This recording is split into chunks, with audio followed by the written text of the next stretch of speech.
Hello guys, मेरी YouTube channel में आपका स्वागत है। मेरा नाम मनमोहन मिश्रा। तो आज मैं आपको इस वीडियो में टॉप 5 मिड कैप कैटेगरी का म्यूचुअल फंड बताने वाला हूं जिसने एक मैसिव रिटर्न दिलवा रखा है। अगर आप लास्ट के 5 इयर्स का उनका डेटा देखेंगे तो देखिए, मैं जो आपको 5 ऐसे टॉप 5 मिड कैप कैटेगरी का म्यूचुअल फंड बताने वाला हूं। ये मत सोचिए कि अभी 5 साल में आपको एक अच्छा खासा रिटर्न दिलवा रखा है, इसका मतलब अगले 5 साल में भी आपको ये 5 म्यूचुअल फंड अच्छा खासा रिटर्न दिलवाएंगे, ऐसा बिल्कुल भी नहीं है। मैं जस्ट आपको एजुकेशनल पर्पज में एक नॉर्मल सा आपको मैं डेटा बता रहा हूँ जो लास्ट के 5 इयर्स में एक मैसिव रिटर्न जिनको मिल रखा है। और मैं आपको एक चीज बता दूं कि जो मिड कैप कैटेगरी का म्यूचुअल फंड होता है, इनका जो ज्यादातर जो इन्वेस्टमेंट होता है वो मिड बेस कंपनी में इन्वेस्टमेंट होता है। मतलब जो मिडिल कंपनी होती है, जो फ्यूचर में एक बड़ी कंपनी बनने के चांसेस रहते हैं, लार्ज कैप कंपनीज बन सकती है। तो बेसिकली यहाँ पे एक रिस्क बना रहता है, या तो यहाँ पे एक रिस्की फंड्स, जो मैं आपको 5 फंड बताऊंगा वो रिस्की फंड डेफिनेटली रहेंगे। तो नंबर 5 में आता है वो आपका एचडीएफसी मिड कैप फंड। इसका अगर आप रिटर्न देखेंगे अप्रोक्स 5 इयर्स में, तो 33 से लेकर 36% के बीच का रिटर्न है, जो कि बहुत मैसिव रिटर्न है। आपको देखिए कंटिन्यूअसली हर साल अगर आपको 33 से लेकर 36% के बीच के रेंज में आपको अगर रिटर्न मिल रहा है, वो भी 5 साल तक, तो आपको डेफिनेटली एक बहुत ही बड़ा रिटर्न है, मैसिव रिटर्न है।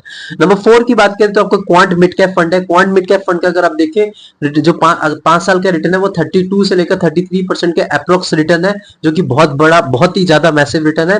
नंबर 3 में आता है वो आपका Nippon India growth mid cap fund. इसका अगर आप रिटर्न देखेंगे अप्रोक्स 5 इयर्स में, तो 33 से लेकर 36% तक का मैसिव रिटर्न है। नंबर 2 में आता है आपका इडेलविस मिड कैप फंड। इसका अगर आप देखेंगे 5 इयर्स का अप्रोक्स रिटर्न सीएजीआर, तो आपका 33 से लेकर 36% तक का मैसिव रिटर्न है।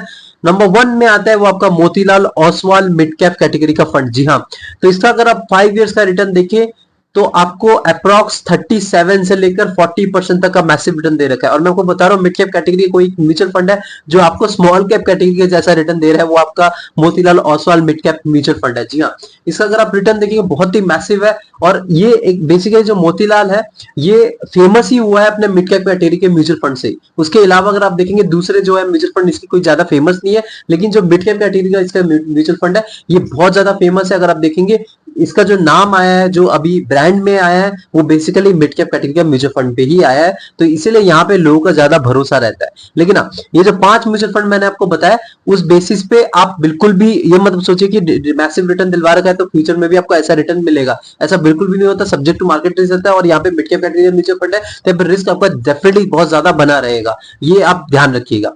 और दूसरी चीज मैं आपको बताना चाहता हूँ, अगर आप म्यूचुअल फंड टिप्स जानना चाहते हैं कि मतलब आपको पता नहीं चला कि कैसे ये मिड कैप कैटेगरी का म्यूचुअल फंड पिक करें, आप कैसे कोई कैटेगरी का म्यूचुअल फंड पिक करें, आपका रिस्क एपेटाइट क्या है, आपको कोई चीजें समझ नहीं आती, आपको मिस्टेक्स, मैं चाहता हूं कि आप मिस्टेक ना करें। क्योंकि देखिए, मैं भी एक बिगिनर था आपके टाइम पे, कभी आपके जैसा मैं बिगिनर था, तो मैंने कई सारे मिस्टेक्स ऐसे सीखे, तो मैंने उसके बेसिस पे एक बुक लिख रखी है। बुक का नाम है 100 mutual fund tips for beginners in India. जी हाँ, आप इसके बारे में आप इसको परचेज कर सकते हैं और जान सकते हैं कि क्या क्या मैंने उसमें गलतियां कर रखी है, ताकि आप वो गलतियां ना करें एज ए बिगिनर, और आपको भी कॉन्फिडेंट रहेगा जब आप एक पर्टिकुलर म्यूचुअल फंड को पिक करेंगे। और अगर आपको फॉर्मूला समझ नहीं आ रहा, जैसे मैंने आपको अभी बताया सीएजीआर रिटर्न, कई कई जगह पे आप देख पा रहे एक्सआईआरआर रिटर्न्स भी होते हैं, कई जगह पे आप देखते हैं कि मतलब एब्सोल्यूट रिटर्न्स भी होते हैं। तो ऐसे कई सारे फॉर्मूलाज होते हैं जो आपको पता नहीं चलता है। तो मैंने आपको इसके लिए भी एक बुक लिख रखी है, आप देख पा रहे होंगे स्क्रीन पे। तो ये बेसिकली फॉर्मूला ही बताता है, तो फॉर्मूला म्यूचुअल फंड्स के। तो आप यहाँ पे मैंने एग्जाम्पल के तौर पर इजी वे में समझा रखा है, तो आपको बाद में कोई कंफ्यूजन नहीं होगा।